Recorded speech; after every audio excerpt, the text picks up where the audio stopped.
without bees would struggle to sustain the global population of 7 billion. Bees pollinate 70 of the around 100 crop species that feed 90% of the world. We may lose all the plants that bees pollinate, and all the animals that eat those plants. As far as important species go, bees are top of the list.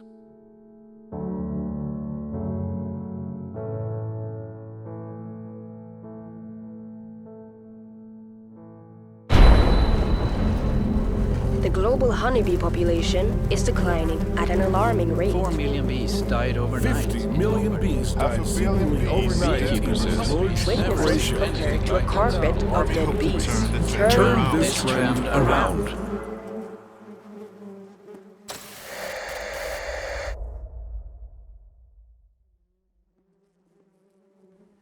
Listen. Do you hear the buzz?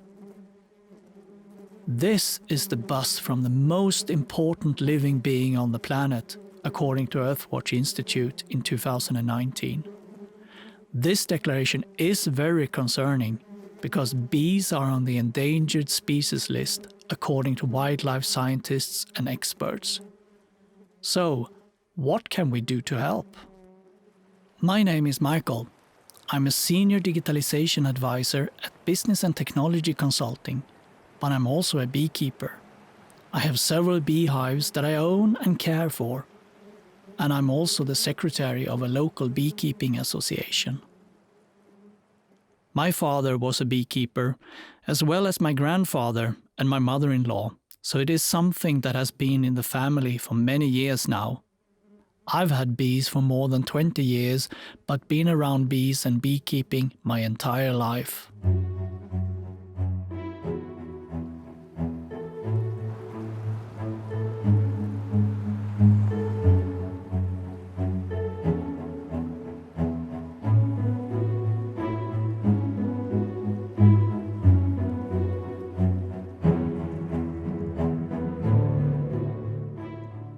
Welcome to Kalmar and TietoEVRY. My name is Mikael Ekström and I work as a digitalization advisor, but I'm also a beekeeper in my spare time. And I have had the fortune to actually participate in a project where we have developed a digital beehive. So let's take a look inside. Inside of this beehive we have the digital equipment, which is a digital gateway. In this gateway that has been created based upon a Raspberry Pi one-chip computer, we have then connected a set of different types of sensors into this gateway. So for example, we have a temperature sensors, or actually we have a couple of temperature sensors, so that we can measure the temperature both inside where the bees are, but also inside of the hive itself, not actually where the bees are, but in the hive. We also have other sensors, like one sensor that measures the temperature and the humidity, and also the pressure, the air pressure. We also have another one here, which is a sensor for sound. So we have a couple of students that are now working on their thesis to actually, with the sound sensors, detect different types of activities within the hive. The sensors give me data like the weight of the frames, the temperature and the humidity in the hive. For example, they can let me know when I need to add more frames because the current frames are full of honey. I'm not saying that sensors solve the mystery of bees, but it helps us to understand them a whole lot better. Winter is the most difficult time of the year for beekeepers. If I can monitor the weight, I'll know that they have enough food, and if I can see that there is a stable temperature in the hive during the winter, I know that the colony is in good condition. The more I can avoid disturbing the hive, the better it is. And I can still get enough data when and how I should help them. So right now, because it's winter, it's becoming summer soon, this bee society lives inside of the hive on about 10 frames, and they have been doing so since September, October last year. So in this hive we got the frames under these wood panels. Today it is a little bit too windy and too cold here in Sweden, so I have decided not to open up and show you the frames with the bees inside them. It's a little bit, unfortunately, a little bit too cold yet. The spring has not really arrived, and we hope soon that we will be able to start working with the bees. So what we do is that we have this gateway inside of the hive here on the side, and then we take these sensors and we place the sensors on among the frames that are inside of the hive. The great thing with Digital Beehive and this sort of construction that we have done is that you have the possibility of using different types of sensors, digital sensors, for different things that you want to measure. For example, this one is a combined sensor that measures both the temperature, the humidity and the air pressure, while these two sensors are dedicated to temperature, and this one is actually a sound sensors. And there is a possibility of actually adding into the gateway different kind of sensors that you would like to have in the future. So it gives us a great flexibility of expanding the solution, the digital beehive solution in a very interesting way.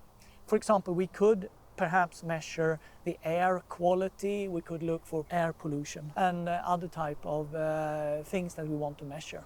Let's look inside of the gateway so we can see how it looks like. So this is the connection for power and network communication. It's using something called power over Ethernet. And then we have the computer itself, which is a Raspberry Pi computer. And then you can see how the different types of sensors has been connected into the computer. And then we have software on the computer here who detects the different types of data and sends it to the cloud service. Let's close this now and put it back so we can have control of our beehive.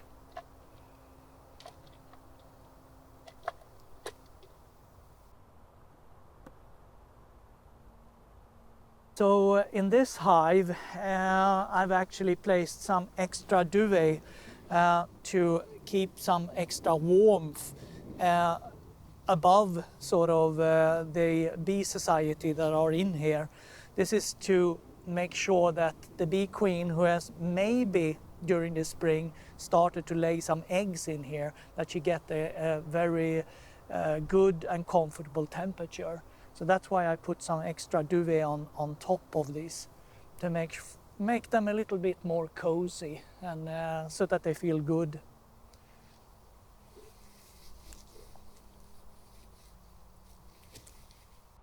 Okay.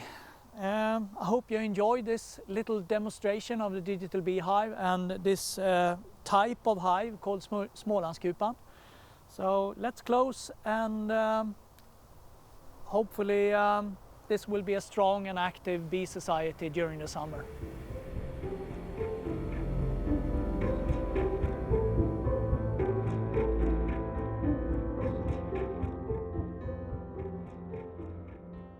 Today there is much better weather, so we're going to open up the hive and take a look at the bees and see if we can find a queen. And I'm also going to add some frames into the hive and look so that they have enough food after the winter. So here we have the hive, the beehive, and as you can see, there's a lot more activity today. The spring has come, and you can see that there's quite a lot of bees coming here with pollen on their back legs. So let's see if we can find any bees in here. I really love these small, hard-working and fluffy insects. They are very clever, communicate with each other in the most amazing way by dancing in specific patterns. There they are. And they have a society where they help each other in several different roles. Let's take a look. Let's see. And here's also food. They have plenty of food, so I don't think I need to give them anything more actually. A quick visit and clean up a little bit.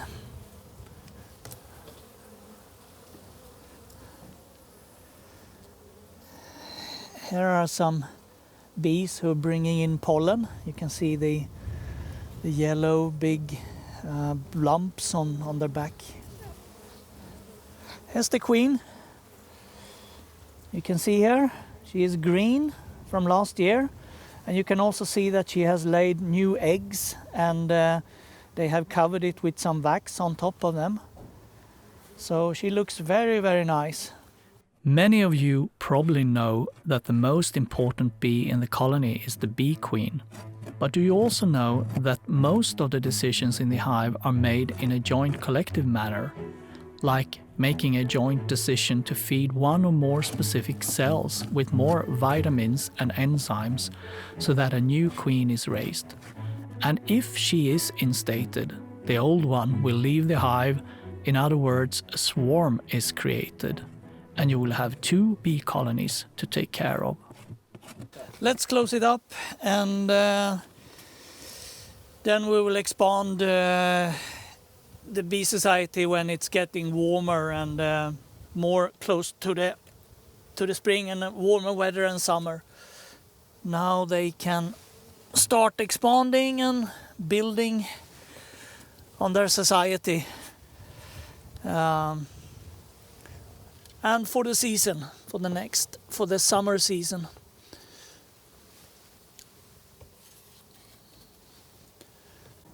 This is the sound sensor that I'm going to put inside of the hive, and this is the temperature and the humidity and the air pressure sensor.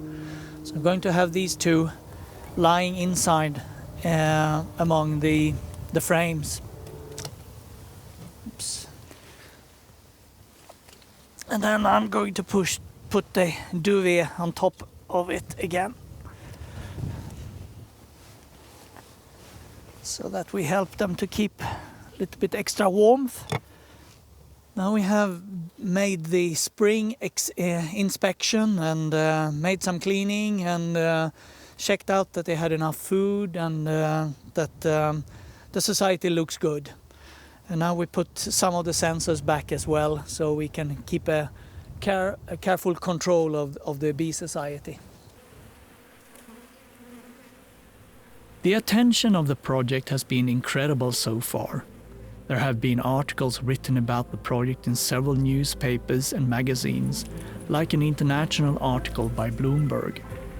The Swedish Embassy in the US tweeted about the project, and we have also been interviewed by Swedish radio and television news channel.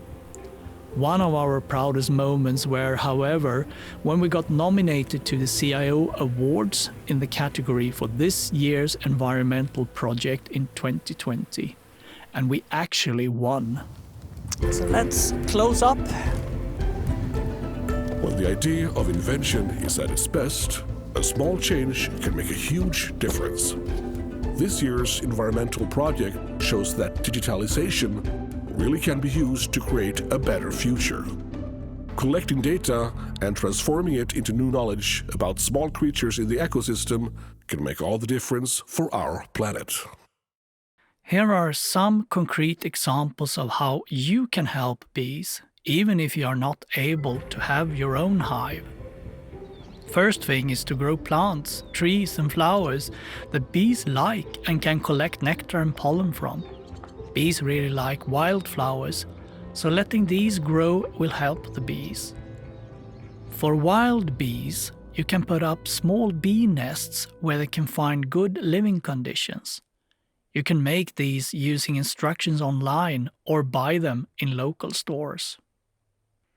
You can also become a supporting member of your local beekeeping association. The most important thing is to resist using pesticides in your garden. Let us all do our part in the preservation of insects and bees.